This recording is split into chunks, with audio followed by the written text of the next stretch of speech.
So today, the Milken Family Foundation awarded its most recent teacher for the award. It's an amazing moment here at Pittsboro Elementary School and Chatham County Schools.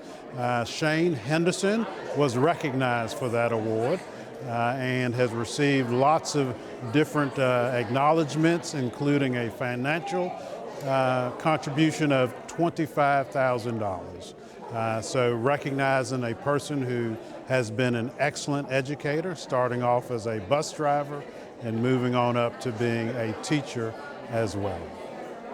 Yeah, so as I understand it, Shane has been just someone that the students just really gravitate towards and learn exceptionally well from.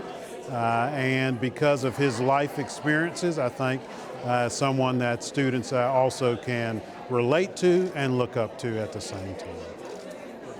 Yeah, so we have had the wonderful opportunity to share some amazing news as we launched our strategic plan called Achieving Educational Excellence. It has 3 goals: high academic achievement, character development, and then the goal by 2030 we will actually have the best educational system in the entire country. And so then, just in the last few weeks to months, we've been able to announce the following. North Carolina has had the highest 4-year cohort graduation rate in its entire history.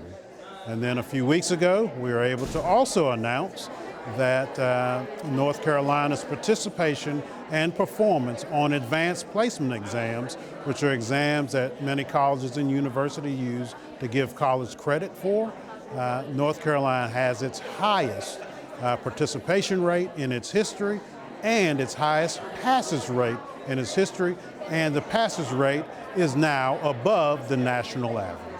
Lots of wonderful things happening here in North Carolina.